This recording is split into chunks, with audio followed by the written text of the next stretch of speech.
Diusung ini memang mungkin erat kaitannya dengan para remaja. Betul.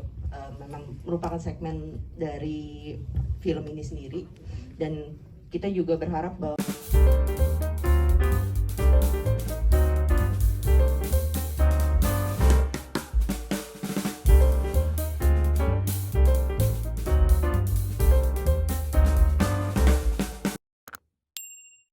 mungkin ekspektasi dari kami pastinya film ini bisa diterima oleh masyarakat luas di Indonesia ya. Yes. Itu nomor satu. Terus juga kita lihat bahwa tema yang diusung ini memang mungkin erat kaitannya dengan para remaja. Betul. Memang merupakan segmen dari film ini sendiri, dan kita juga berharap bahwa pesan yang coba disampaikan dari melalui film ini bisa ditanggapi secara positif di Indonesia. Nah, selain itu juga kita melihat mungkin beberapa waktu ke belakang, beberapa bulan belakangan ini kita melihat industri perfilman Indonesia itu juga mulai bangkit dan dipelopori oleh film-film Indonesia itu sendiri.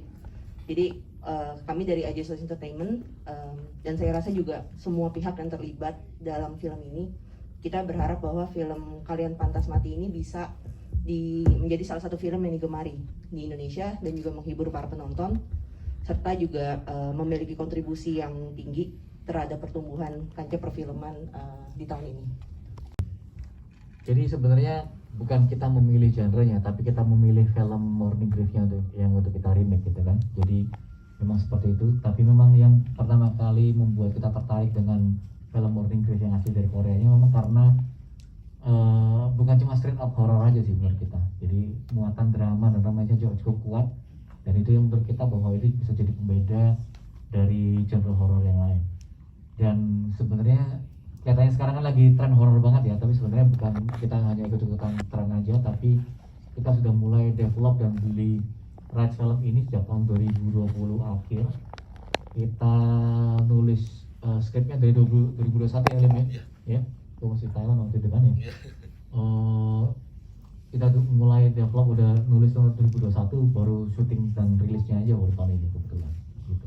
Oke, berarti ini Grave itu sendiri yang membuat Pak Robert tertarik untuk menggarapnya kembali dan juga menerjemahkan dalam budaya Indonesia gitu Pak ya. Oke, setelah melihat nih Pak, setelah menonton.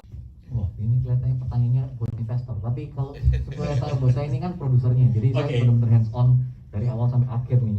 Sampai kemarin tes di CP aja saya masih ikut nongkrongin gitu kan. Jadi sebenarnya bukan masalah setelah nonton gimana, tapi memang dari pertama kita tahu bahwa kita sebagai filmmaker, kalau kita mau remake satu film, kita harus meningkatkan dari materi aslinya. Itu udah pasti itu. Soalnya kalau enggak, buat apa kita bikin ulang gitu kan? Menerjemahkan ke budaya kita itu harus. Tapi untuk meningkatkan kualitas dari yang sudah ada, itu lebih penting lagi menurut saya sih. Dan menurut saya kita, Kinanti Rona sebagai sutradara berhasil melakukan hal itu.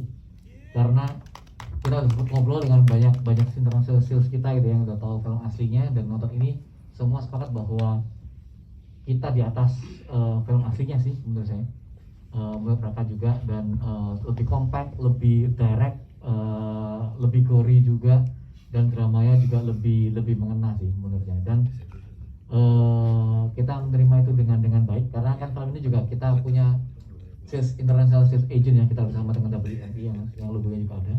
WME ini salah satu agensi terbesar di Amerika lah, kedua di dunia gitu kan. Dan mereka sangat happy dengan hasil akhirnya, dan kelihatannya sih seperti juga film-film Paragon lainnya akan didistribusikan di beberapa negara lain. Cuma kita belum menentukan formatnya nanti seperti apa. Tapi so far ya itu semua happy dan merasa bahwa kualitasnya di atas film Morning Grief yang aslinya. Oke, boleh. IDIAS itu institusi pendidikan gitu ya. Jadi kita mengamati juga, dan kami sangat banyak berinteraksi dengan terutama sekolah-sekolah menengah gitu. Sehingga kita juga mendapat informasi, cerita bahwa isu bullying itu sekarang di remaja sangat real, sangat hadir di tengah-tengah kita, dan itu perlu jadi concern semua pihak sebetulnya. Kenapa? Karena bullying itu bisa memberi dampak yang bahkan trauma ya, yang mendalam atau permanen bahkan gitu. Jadi buat kami sangat penting sebetulnya isu itu diangkat, dan pemilihan media film sebetulnya mungkin salah satu yang paling tepat gitu ya. Kenapa? Karena aksesibel, dekat dengan remaja gitu, sehingga kita berharap memang film ini bisa membuka mata banyak pihak bahwa isu ini ada di tengah-tengah kita dan perlu jadi perhatian gitu. Media tadi ya, kita ingin ini film bisa memberi impact yang luas dan kesadaran yang tinggi tadi gitu. Jadi mudah-mudahan walaupun tadi ya mungkin malah memang benar ya, genre horor cukup populer di Indonesia sehingga mungkin penerimaan masyarakat bisa lebih luas, sehingga kesadaran itu tadi ya terbangun secara lebih efektif gitu. Itu sih mungkin ya sederhananya ya.